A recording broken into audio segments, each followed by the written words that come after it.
નમસ્કાર, સમાચારો સાથે હું છું હિના. આપ જોઈ રહ્યા છો જીએસટીવી. સૌપ્રથમ વાત કરીએ મહત્વના સમાચારની. હાલમાં એક મહત્વના સમાચાર મળી રહ્યા છે. મહાયુતિના નેતાઓ દિલ્હી જઈ અમિત શાહને મળશે.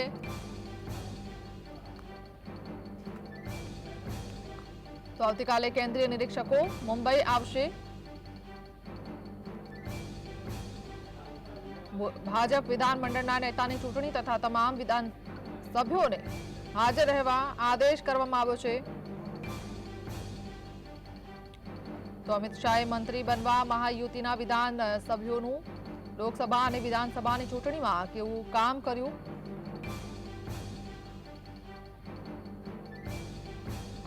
આગલી સરકારમાં મંત્રી રહી ચૂકેલા મંત્રીઓની કામગીરી કેવી રહી તે તમામ વાતો ઉપર ધ્યાન આપશે. કેન્દ્ર અને રાજ્ય સરકારનું ભંડોળ વાપર્યું કે નહીં અને ક્યાં વાપર્યું તે પણ ઉપર ચકાસણી કરશે.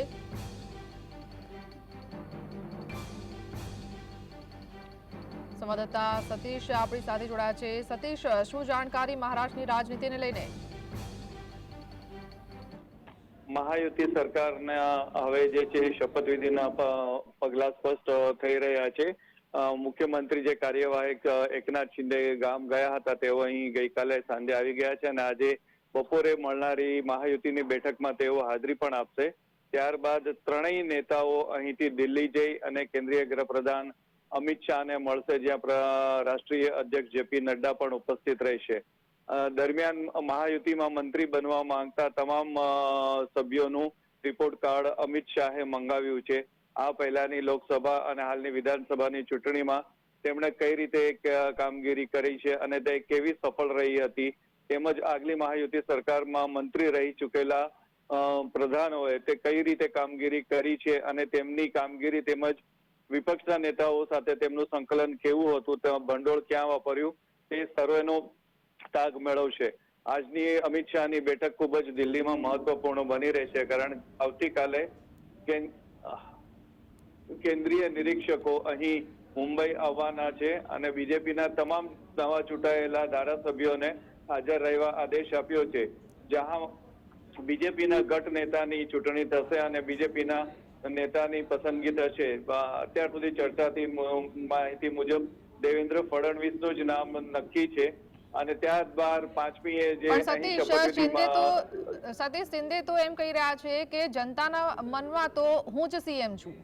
તો આગામી શું પ્લાન રહેશે શિંદેનો, શું લાગી રહ્યું છે? અત્યાર સુધી શિંદે તેમ કહેતા હતા, પરંતુ ગઈકાલે જ્યારે તેઓ થાણે ગામથી થાણે પાછા આવ્યા ત્યારે તેમણે પત્રકારો સાથે સ્પષ્ટતા કરી હતી કે મેં આ પહેલા પણ કહ્યું છે અને હજી પણ કરી રહ્યો છું. કેન્દ્રીય હોમ મિનિસ્ટર અમિત શાહ તેમજ વડાપ્રધાન મોદી ભાજપનો જે પણ મુખ્યપ્રધાન નક્કી કરશે તે અમને અને મને પણ માન્ય રહેશે, તેમજ તેની સાથે અમે સંકલન કરી અને કામ કરીશું. આજે પણ શિંદે થાણેથી નીકળતા પહેલા પણ આ જ શબ્દ ફરી એકવાર દોહરાવ્યા છે. આથી કહી શકાય કે હવે એકનાથ શિંદેનું વલણ નરમ પડ્યું છે અને મહાયુતિ સાથે સંકલન કરવા તેઓ સહમત થયા છે. સાંજે 5 વાગે મહાયુતિના નેતાઓની બેઠક મળશે, જેમાં મંત્રીમંડળના વિસ્તારની અને કયા કયા સભ્યો છે તેની ચર્ચા થશે. ત્યારબાદ તેઓ મોડી રાત્રે અહીંથી દિલ્હી જવા રવાના થશે. કેન્દ્રીય ગૃહપ્રધાન અમિત શાહને મળશે, જેમણે તમામ મંત્રી બનવા માંગતા સભ્યોનું તમામ પ્રકારના રિપોર્ટ કાર્ડ મંગાવ્યું છે અને આવતીકાલે વિધિવત રીતે ભાજપના ગઢ નેતાની મુંબઈમાં ચૂંટણી થઈ જશે. જી સતીશ, આ ખબરો ઉપર નજર રાખતા રહેજો. ફરી સંપર્ક કરીશું. આભાર.